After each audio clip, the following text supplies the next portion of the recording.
Ouais, on va y arriver. Ouais. Bonjour à tous. Alors, le sujet d'aujourd'hui, c'est ça, le matérialisme. Donc, définition et comment le contrer. Alors, le matérialisme, c'est le fait d'être accroché à la matière. Donc, tout ce qui nous entoure est fait de matière.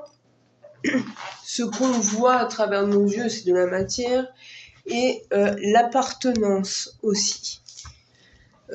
C'est du matérialisme. Par exemple, être entre guillemets accro, par exemple, à sa maison, à l'argent, son moyen de vivre, être dans l'excès, avoir des trucs toujours neufs, avoir les dernières technologies, passer son temps à être angoissé par rapport à des petites choses qui se passent dans la vie. Et ça peut être aussi des enjeux politiques, politiques surtout, argent, etc. Donc là, c'est quelque chose d'assez, disons, catastrophique.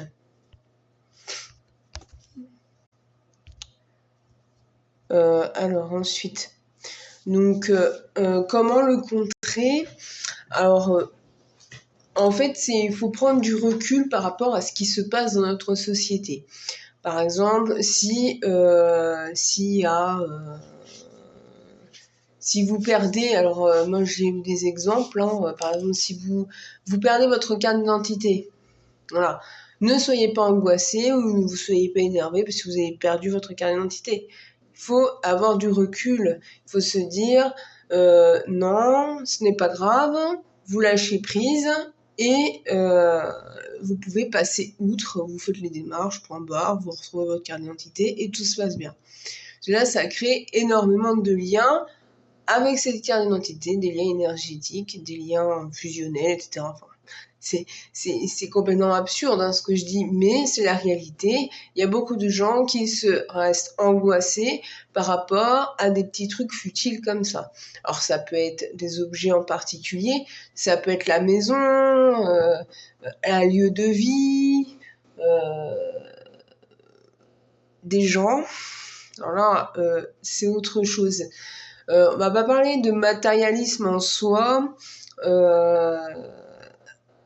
C'est plus de la toxicité vis-à-vis d'une personne. Je vous explique. Par exemple, si vous êtes accroché à quelqu'un à un point inimaginable, ça veut dire que vous avez tendance à être jaloux, possessif, etc. Ce qui est engendré par un trop-plein d'émotions négatives. Et ça fait partie de la toxicité. Ça veut dire être toxique avec la personne. Et je mettrais quand même dans le entre guillemets matérialisme. Normalement, c'est pas forcément matérialisme, mais bon, je le mettrais quand même dedans. Parce que il faut pas oublier que le matérialisme, ça va engendrer énormément de problèmes au départ de l'incarnation. C'est-à-dire quand vous mourrez. Ça engendre certaines angoisses au niveau de l'au-delà, ça engendre aussi de gros soucis pour passer de l'autre côté, et le matérialisme, ça découle aussi de l'orgueil. Donc c'est un défaut à diminuer, voire à éliminer totalement. Être dépendant de quelque chose, c'est du matérialisme. Veut dire dépendre de son travail. Le travail, ça aussi, en fait, si vous êtes, si vous vous angoissez par rapport à ça, parce que vous avez plus de travail, par exemple, ou vous avez un travail, mais qui ne vous convient plus, vous faites un burn-out, vous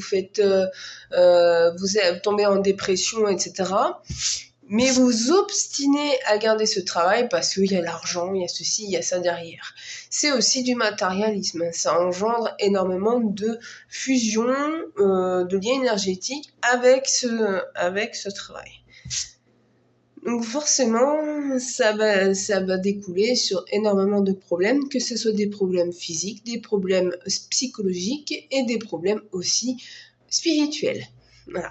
Donc c'est important de se détacher de tout ce qui nous entoure pour être de moins en moins matérialiste. Ça veut dire qu'il ne faut pas se mettre dans des états pitoyables pour des choses qui peuvent être disons futiles,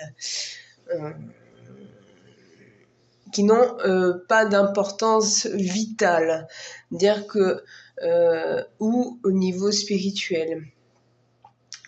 On n'est pas là sur Terre pour s'angoisser à mort sur des choses qui vont nous énerver. Ça crée aussi des défauts et qui vont être difficiles parfois à éliminer. Et après, c'est aussi des causes sociétales. Parce que le problème, c'est que si on s'attache énormément à certaines choses, ça va engendrer certaines jalousies chez un autre, ça va être l'envie, ça va être l'orgueil encore plus. Non, il faut essayer aussi au niveau sociétal aussi d'enlever aussi ce matérialisme. En fait, l'enlever, ça va être compliqué parce que on est quand même dans une société qui est plutôt évolutive en termes de technologie, de nouvelles choses. En fait, il faut penser à l'essentiel, pas ce qui nous fera remplacer, on va dire, l'essentiel. Là, il y a des choses qui ne sont pas essentielles. C'est-à-dire, pourquoi avoir un séchoir, un sèche-linge, des trucs, un micro-ondes, des trucs, voilà, et puis aussi bien se nourrir, etc. fait partie aussi du matérialisme parce que on a tendance à faire de la surconsommation au niveau, par exemple, de l'alimentation. Au lieu de privilégier le fait maison, on va privilégier tout ce qui est commercial. Donc tout ce qui est commercial, c'est bourré de conservateurs, bourré de tout ce qui est merdique, pas dire autre chose. En fait, c'est tout ce qui est industriel. Et comme ça, en enlevant aussi à ce genre de choses, on fait moins subir aussi certains autres tracas, ça veut dire au niveau de l'argent. L'argent, si vous prenez tout ce qui est industriel, ça va vous compter une blinde. Par contre, si vous utilisez un peu plus de fait maison, et aussi de recycler, de pas gaspiller, de pas tout ça, les trucs, on va dire, habituels, normalement, vous arrivez à mieux vous en sortir, niveau financier. En fait, c'est tout un tout qui fait que le matérialisme peut devenir moins angoissant et un peu plus, on va dire, facile à vivre. Parce que le matérialisme, ça tue. Parce que si vous engendrez des angoisses pour des trucs, mais des fois c'est complètement futile, en fait, c'est une évolution à faire aussi de votre propre côté. Il faut contrer et trouver des astuces pour pouvoir contrer le matérialisme. Il y en a des tonnes.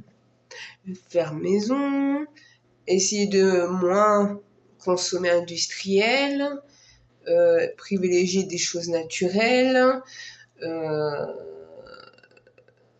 pour tout en fait. Sur le matérialisme, c'est énormément de choses. C'est à toute la matière, les liens énergétiques qu'on a avec eux et la fusion, en fait. On a l'importance d'avoir, déjà dès lors qu'on a de l'importance pour quelque chose ou pour quelqu'un, ça fait partie du matérialisme. Et ça, il faut réussir déjà à se remettre en question, limite trouver un moyen de lister ce qui est matérialisme et essayer de trouver des solutions face à ça. Ça fait partie de la société de consommation, de notre fameuse société. Et aussi de notre façon, on va me taper sur les doigts, la façon aussi de se reproduire. Il faut y penser aussi.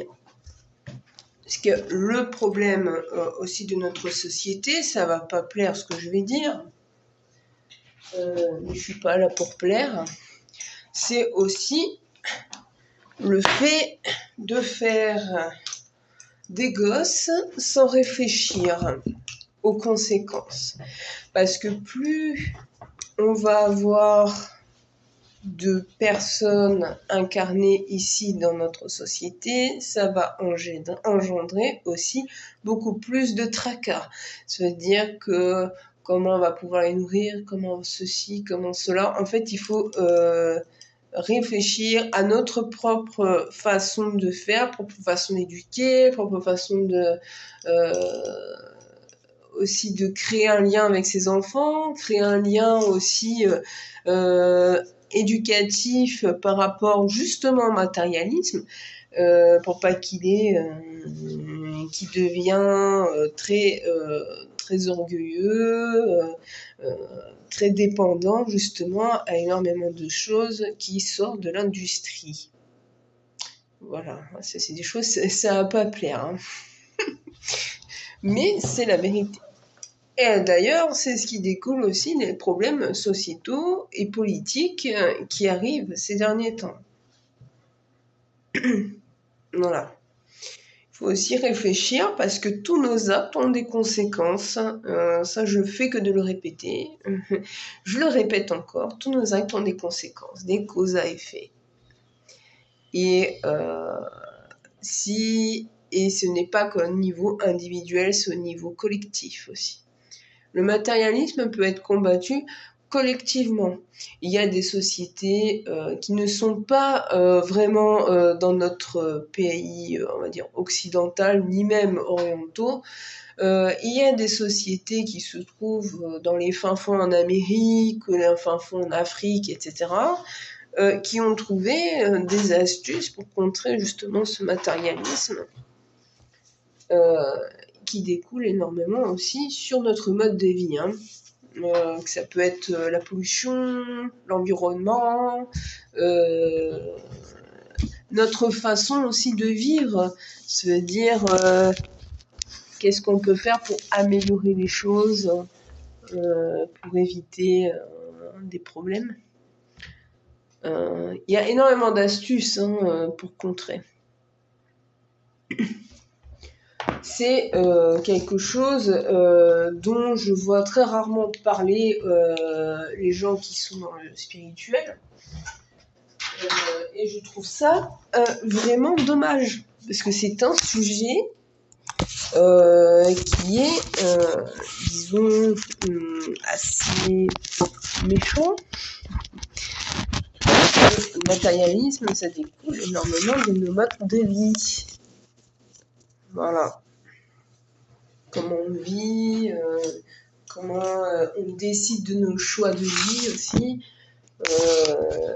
et comment assumer aussi ces choix de vie dans tous les domaines. Argent, notre toit sur la tête, si on choisit une maison, si on choisit un château, si on choisit un appartement, qu'est-ce qu'on choisit si on est seul, on est accompagné, si on a des enfants, etc. Tout a un choix, a une conséquence. Donc il faut aussi bien réfléchir. Ça ne veut pas dire que je suis pas contre que les gens aient des enfants. Ce n'est pas le sujet. C'est que il faut réfléchir et assumer derrière. C'est-à-dire que si on fait des enfants, il faut assumer aussi à ce qu'ils grandissent dans un lieu propice, spirituel, et qu'ils puissent grandir dans des conditions moins angoissantes que notre société actuelle. Notre société actuelle a tendance à nous mettre dans des états pitoyables. Pourquoi ? Parce que les tarifs augmentent, le mode de vie devient compliqué, etc. Blablabla. Bon, tout ce qui est politico, là, moi je m'intéresse pas. Pas du tout. Ce n'est pas mon domaine et ça ne le sera pas. Et ça fait partie du matérialisme, tout ce qui est politique. Voilà. Et environnemental aussi. Il y a plusieurs choses à dire. Donc voilà. Alors comment le contrer ? Il suffit d'avoir du recul face à ce qui se passe et ne pas être en possession de quelque chose, pour ne pas après avoir ce genre de problème, que ce soit dans notre vie incarnée ou dans notre au-delà, et après dans notre future incarnation. Parce que tout est lié. Si vous êtes à fond dans le matérialisme, eh ben, bonne chance, comme on dit. Que ça va être une catastrophe.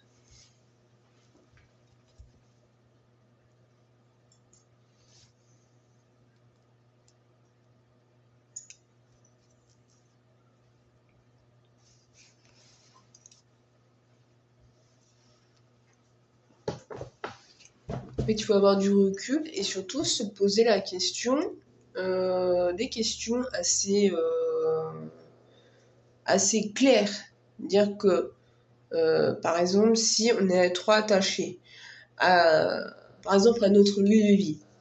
Alors, le lieu de vie, ça peut être la ville où on habite, ça peut être aussi notre appartement, maison, etc., si on est propriétaire ou locataire. En fait, il ne faut pas que le moindre problème qu'il y a avec le lieu de vie, il ne faut pas se mettre dans des états jusqu'à à devenir angoissé, dépressif, etc. Il faut prendre vraiment, vraiment, vraiment du recul. Et se dire, c'est pas grave, ton problème a une solution, et se bouger les fesses pour trouver une solution adaptée et surtout moins angoissante. Il y a toujours un problème, une solution, peu importe quoi. Peu importe les situations, toujours un problème, une solution. Et parfois la solution qui nous est proposée, soit de façon intuitive, soit par rapport à des professionnels, etc., ce n'est pas forcément ce qu'on veut, mais qui sera la plus efficace. Donc ça crée énormément d'angoisse, etc. C'est le changement. Le changement, il faut s'y préparer, et surtout avec le matérialisme. Parce que si on s'attache, par exemple, à un lieu, on ne veut absolument pas partir, alors que malgré tout, pour être bien, je ne demande pas de l'argent, etc. Non, être bien, ça veut dire avoir un toit sur la tête, de l'argent par rapport au travail, etc., qui nous convient, et notre mode de vie, et sans pour autant s'y attacher. Ça veut dire qu'à un moment donné, si on doit partir, on peut tout laisser tomber sans que ça nous laisse des angoisses monstrueuses. Ça veut dire être capable de se détacher, peu importe ce que c'est. Le détachement, c'est quelque chose qui peut être difficile en tant qu'humain, et je le comprends. Par exemple, le détachement, c'est aussi laisser les personnes mourir, laisser les personnes s'en aller, ne pas criser parce que son mec doit se barrer. C'est la vie. Voilà. En fait, c'est aussi du détachement, et ça fait partie pour contrer le matérialisme. Ce matérialisme, je le rappelle, ce n'est l'attachement à la matière. C'est le lien qu'on crée avec cette matière. Donc c'est un lien énergétique qui est assez fort selon le degré où on a attaché. Et ça peut être autant les objets qu'un lieu, que des personnes. Voilà. Et ça crée énormément de troubles, que ce soit des troubles au sein de notre incarnation, et je le répète encore, et encore, et encore, pour que ça rentre bien dans le cerveau, c'est que tout est cause à effet. Donc si vous faites du matérialisme au sein de cette incarnation, vous allez engendrer de nombreux troubles autant dans cette incarnation-là que dans l'au-delà et aussi dans la prochaine vie. Parce que tous nos choix, nos pensées, nos angoisses, nos défauts, patati patata, quand ils sont pas réglés, etc., ça reste ancré dans notre ADN, notre périsprit, et que quand il est dans l'au-delà, tout est déjà dans la mémoire périspritale, notre âme. Forcément, après, on paye les conséquences. Voilà. Donc, c'est un mode de vie à régler, c'est se remettre en question tout le temps, ne jamais tout le temps remettre la faute aux autres. Sachez que peu importe ce qui se passe, il y a des fautes partagées. Ça va être autant votre faute que la personne qui est en face ou l'autre. Il n'y a jamais du 80-20% de faute, hein. C'est toujours 50-50. Il y a toujours quelque chose. Et c'est pas forcément ce qu'on pense. Pas toujours. Voilà. J'espère que j'ai été claire. Alors, si vous avez des questions, n'hésitez pas. Sur le matérialisme. Évidemment.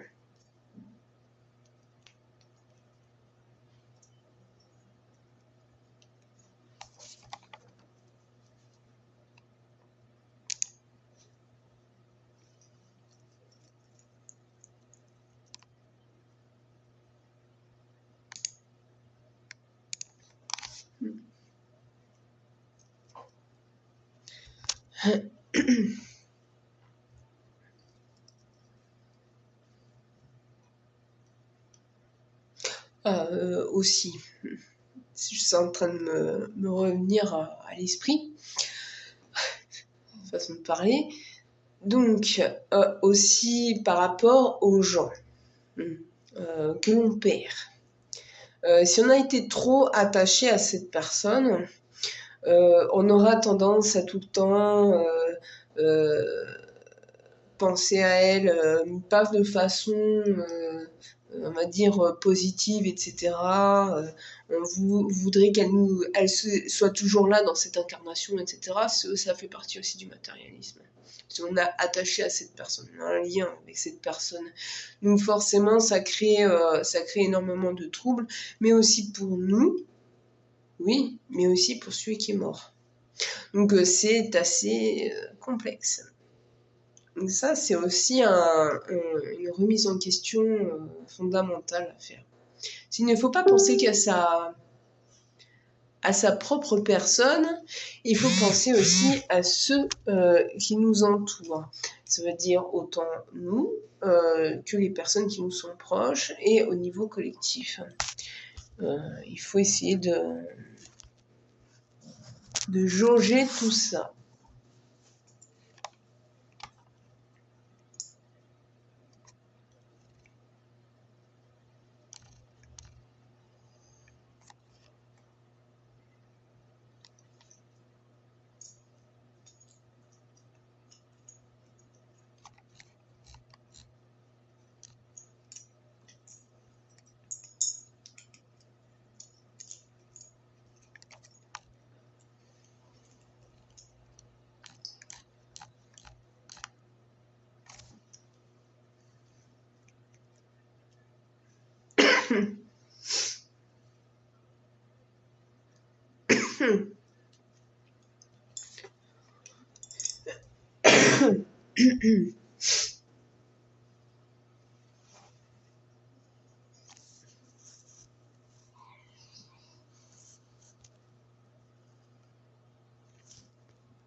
Alors, si nous sommes accros à nos affaires, un téléphone, ça peut devenir compliqué pour nous. Par exemple, ce qui achète tout le temps des voitures, celui qui collectionne les voitures. Mais tout à fait. Oui, oui, c'est toujours compliqué quand on a tendance à être accro.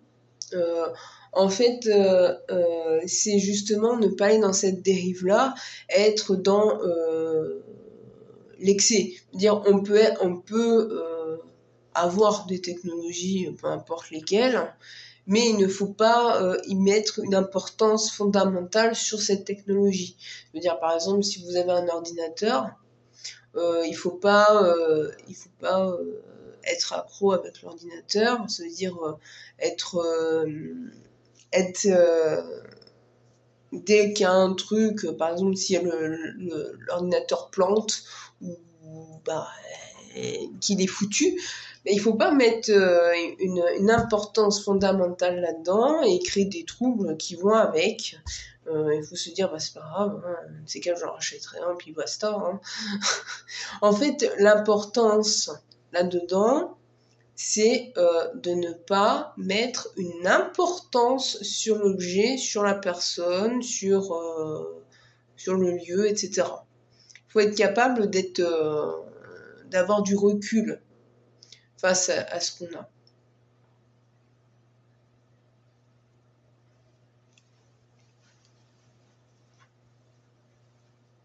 Et trouver des alternatives.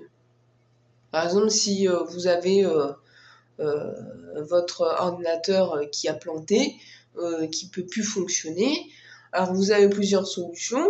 Soit vous dites ah c'est bon, faut absolument que je me rachète un. Voilà, donc ça fait partie d'être accro à l'ordinateur. Donc ça non. Ou sinon vous trouvez une alternative, ben bah c'est pas grave, de toute façon j'ai mon téléphone, je peux utiliser mon téléphone par exemple pour aller sur internet. Ou vous trouvez une autre alternative, eh ben c'est pas grave, j'en rachèterai quand je pourrai, de toute façon je vais trouver des solutions, et vous trouvez d'autres solutions, soit vous allez à des lieux où il y a des ordinateurs, etc. Parce que c'est vrai qu'avec de nos jours, c'est un peu compliqué de faire nos papiers, etc. parce que tout part d'internet. Donc c'est un peu compliqué. Mais l'important dans tout ça, c'est de ne pas prendre une grosse considération pour l'objet, au point de se créer des troubles incroyables. Alors pour les collectionneurs, ça dépend du collectionneur. Il y a des collectionneurs qui vont être accros à ce qu'ils collectionnent. Donc, ça veut dire qu'il ne faut pas toucher, on ne peut pas les vendre, etc. Mais il y a aussi les collectionneurs, ils collectionnent pour le plaisir, et puis un beau jour, ils revendent tout, voilà, et puis ils s'en foutent pas mal. Voilà. Moi j'étais comme ça. Je collectionnais énormément de chapeaux, jusqu'à, j'en avais 450 dans mon... Puis moi du jour au lendemain, je me suis dit hop, hop, hop, allez, je revends tout, je m'en fous complètement. Même si j'en avais rien à faire de perdre de l'argent en fait. En fait, c'est ça aussi. Quand on collectionne, etc., il faut pas mettre une qualité, comment on appelle ça, d'argent sur l'objet en question. Et ça, c'est pareil pour tout. Hein. Par exemple, si vous avez l'ordinateur, ça vous casse les pieds parce que vous l'avez payé une blinde, je sais pas, 1300 ou 1400 euros pour un ordinateur. Et vous entêtez à ce qui fonctionne, etc. Vous faites des réparations, mais parce que vous avez mis une blinde dans l'ordinateur, si vous avez mis 1200 ou 1300 euros, en fait, il ne faut pas mettre une qualité au niveau de l'argent à ce que vous achetez. Bien qu'à un moment donné, même s'il est foutu, bah il est foutu. Soit vous avez la garantie, vous pouvez le faire réparer sans problème, sans mettre un centime, ou soit bah il est foutu, vous le mettez à la poubelle, point barre. Ne pas mettre aussi un lien énergétique de l'argent sur l'objet. De ça aussi, ça crée des troubles. Et ça, je le vois beaucoup au niveau des esprits. C'est-à-dire que quand ils passent dans l'au-delà, ils ont eu un lien très fort, par exemple, par rapport à leur maison, face à l'héritage, face aux problèmes au niveau de la famille, face à l'argent, ce qu'ils ont mis dedans. Ça leur crée des problèmes et ils sont tellement orgueilleux et tellement mis sur l'argent, sur la matière qui devait leur appartenir. Du coup, ils restent coincés parmi nous et ils créent des troubles aussi au sein des incarnés. Ils peuvent hanter un lieu, casser les pieds aux habitants qui ont repris la maison, par exemple. Voilà. Ça a des conséquences assez chiantes après dans l'au-delà. Et pour qu'on soit moins embêté après dans l'au-delà, que ce soit nous-mêmes ou que ce soit d'autres, eh ben, il faut se remettre de éviter ça, le matérialisme à fond la caisse. Ça, il y en a énormément. Énormément.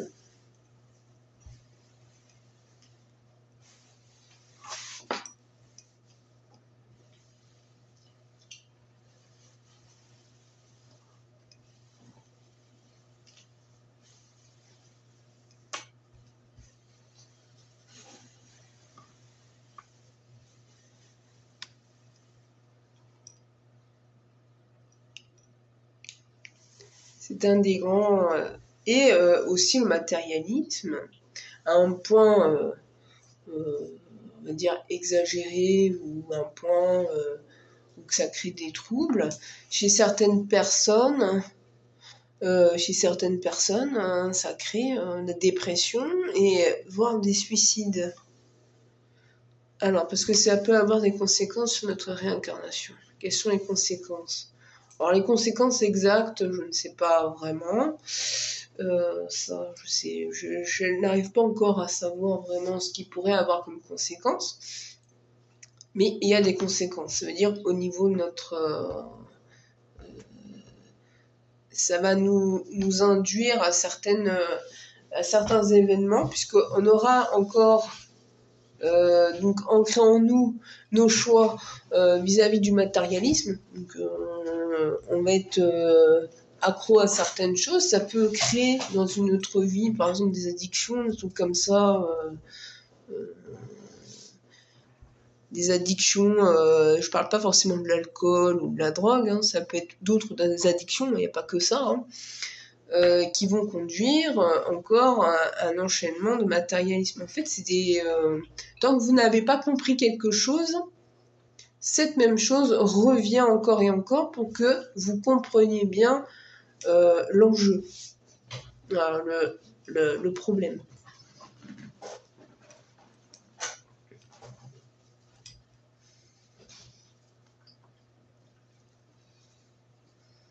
En fait, le fait d'être matérialiste, ça fait partie aussi de la personnalité qui doit être aussi corrigée.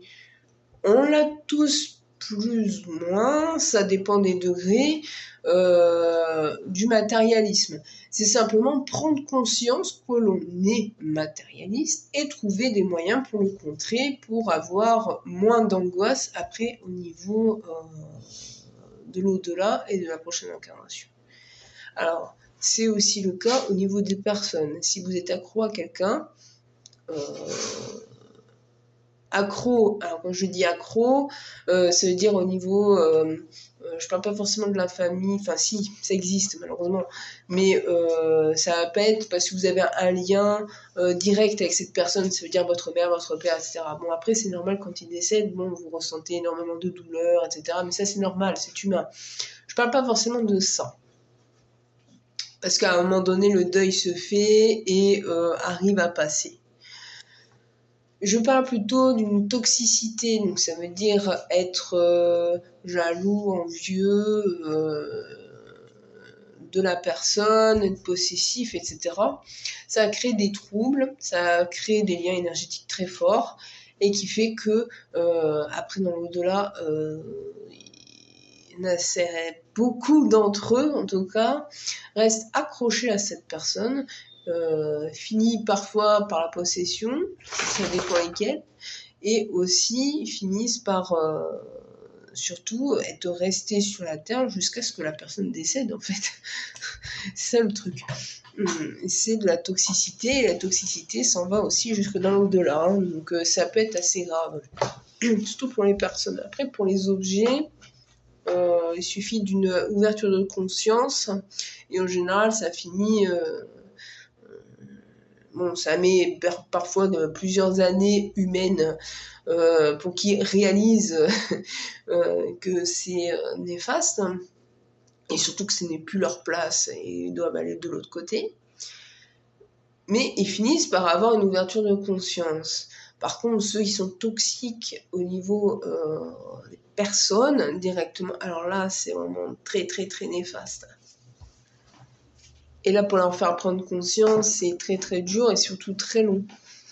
Là, on vient à la désobsession, etc. Donc là, c'est un travail qui est très lourd, autant pour le médium, mais aussi pour la personne qui est victime de cette obsession. Mais ce n'est jamais pour rien.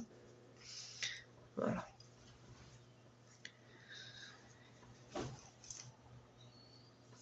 Il y a énormément de choses sur le matérialisme. Et là, on parle souvent matérialisme au niveau de la matière, donc forcément, c'est généralement ce qu'on pense à être, je sais pas, un ordinateur, un objet, quoi. Il n'y a pas que ça dans le matérialisme, c'est la matière. Donc la matière, nous, on est fait de matière. Donc les personnes aussi, c'est des matières. Et là aussi, les liens sont très forts, bien plus forts que les objets. Donc il faut faire assez attention aussi là-dessus.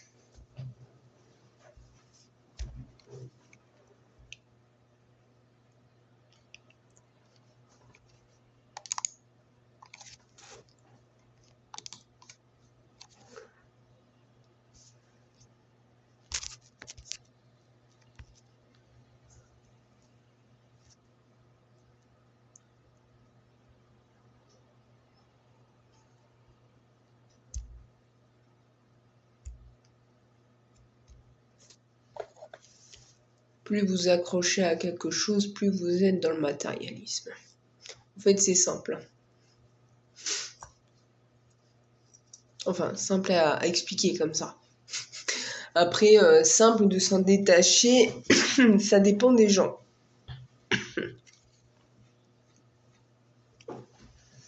Dépend des personnalités surtout. Et notre évolution morale.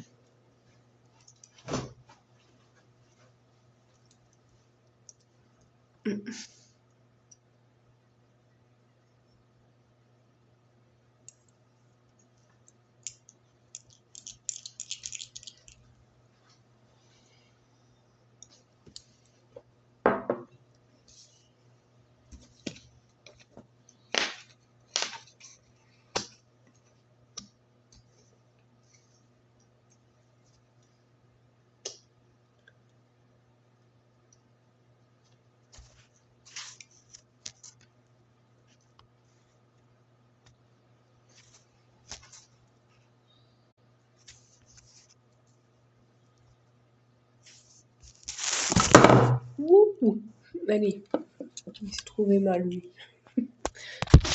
Mais c'est pas grave. Voilà.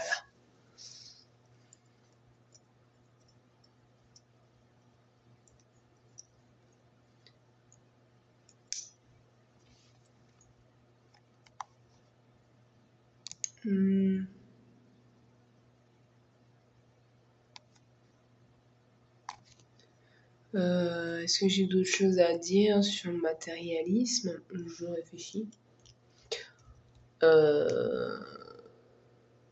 Tout lien que vous mettez à la matière va créer automatiquement des troubles face au lien que vous avez mis sur cette matière. Je répète, la matière, ce n'est pas forcément matière en tant qu'objet. Ça peut être des lieux, ça peut être personne, ça peut être peu importe en fait tout ce qui entoure, ça peut être aussi le travail, ça peut être l'argent, ça peut être un peu de tout de notre quotidien. Et plus vous mettez une importance sur cette matière, plus vous allez créer des troubles qui peuvent tuer, hein, littéralement. Parce que ça crée tellement des troubles, parfois qui sont assez violents, ça crée énormément de soucis psychologiques et des dépressions, et j'en passe. Parfois, ça peut aller jusqu'à la folie pour certains. Donc, il ne faut pas mettre une importance sur quoi que ce soit qui est dans notre vie quotidienne. Bien sûr, quand il s'agit de personnes, je conçois que c'est compliqué, c'est normal, c'est tout à fait humain. C'est juste une façon de voir les choses pour ne pas être après dans des situations très troublantes et très angoissantes. Que ce soit dans cette vie-là, que ce soit dans l'au-delà, ou dans notre prochaine incarnation. Il faut faire attention au matérialisme dans la vie actuelle pour après que ça se passe le mieux possible. Vous pouvez créer des liens avec ces objets, mais il faut que ce soit des liens courts et de courte durée pour que il n'y ait pas de trouble. En fait, il faut un peu être ce que j'appelle du je m'en foutisme. Plus vous êtes au milieu du je m'en foutisme, plus vous arrivez à ne pas être angoissé face à ça. Et ça en va de même. Ah, c'est vrai, j'oublie une chose. J'oublie toujours quelque chose. Il y a aussi, ça en va de même au niveau de les émotions. Donc, je ne parle pas forcément, quoique si, que ce soit nos émotions, les émotions des autres. On a tendance aussi à prendre trop part des émotions des autres. Par exemple, quand quelqu'un est en colère, quand quelqu'un qui est triste ou heureux, etc. Enfin, heureux, machin. Il ne faut pas prendre une grande importance aussi face à ces émotions-là, parce que ça crée aussi des liens énergétiques face à ces émotions-là. Et aussi pour nos émotions, c'est-à-dire qu'il ne faut pas prendre une importance capitale par rapport à nos fortes émotions. Et surtout les émotions négatives. Je ne parle pas du tout des émotions positives, parce que les émotions positives créent des pensées positives et créent un environnement positif. Mais surtout pour les émotions négatives, parce que si vous mettez une importance sur vos émotions négatives, ça crée énormément aussi de troubles, que ce soit sur nous-mêmes, donc au niveau physique, etc. Et ça crée aussi un environnement négatif et qui crée aussi des troubles face à nos événements de vie, face à nos choix, face à notre personne, etc. Et ceux qui nous entourent aussi. Il faut faire attention aussi à nos émotions et surtout négatives. En tout cas, il faut essayer de se canaliser et réussir à passer outre. Et quand quelqu'un qui a des défauts qui sont assez, disons, bien visibles, c'est-à-dire hypocrite, colérique, etc., il faut essayer de ne pas prendre part aussi à ces émotions-là, parce que la personne peut vous manipuler face à ces émotions-là, qui créent aussi énormément de troubles. C'est ce qu'on appelle communément le mauvais œil, mais le mauvais œil n'est juste qu'une légende.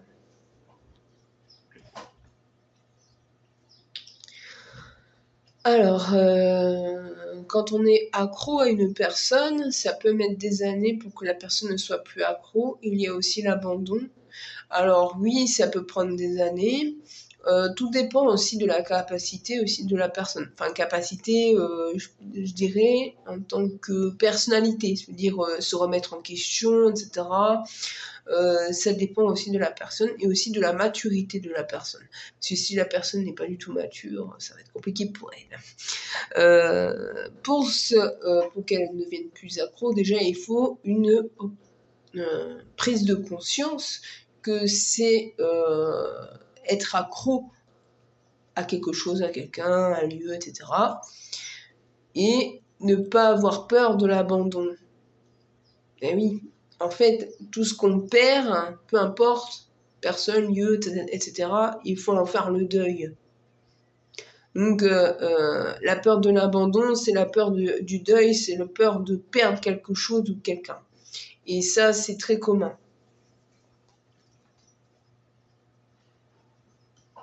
Les personnes qui disent « elle m'appartient », tu ne t'approches pas d'elle, les personnes qui ne partagent pas les personnes. Alors ça, on appelle ça de la possessivité, c'est de la possession. En termes, comment on appelle ça, émotionnel, enfin je sais pas tellement comment je vais dire ça. Quand on est possessif de quelqu'un, on a tendance à dire tu m'appartiens, etc. Alors que personne n'appartient à personne. Même nos propres, que ce soit enfants, nos enfants, que ce soit nos parents, nos grands-parents, etc., que ce soit notre famille, etc. Personne n'appartient à personne. Mais alors, personne. Et ça, il faut vraiment le mettre en tête. Ça, c'est quelqu'un qui est très jaloux et qui est dans une toxicité énorme. Accro. Ça, c'est être très accroché à la personne. Donc, il a créé un certain lien énergétique avec cette personne. Et c'est violent. En fait, c'est partager les personnes. Oui, en fait, c'est la peur de perdre cette personne. Donc, on veut avoir un lien d'appartenance avec cette personne. Et ça peut partir loin après dans les comportements. Me dire non, je t'interdis de faire ci, de faire ça, on met des interdictions, on peut devenir violent, etc. Il y a beaucoup de comportements assez néfastes face à l'appartenance comme ça. Ça fait partie du matérialisme.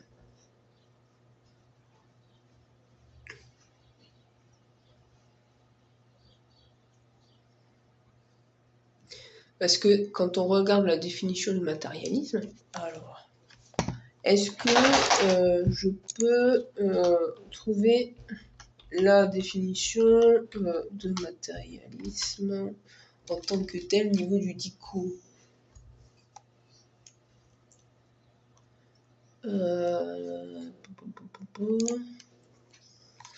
Alors, le matérialisme, alors selon Wikipédia,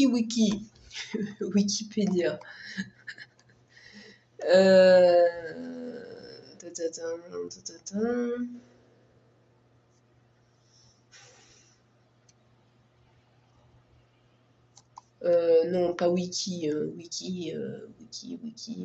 c'est pas une définition assez... voilà.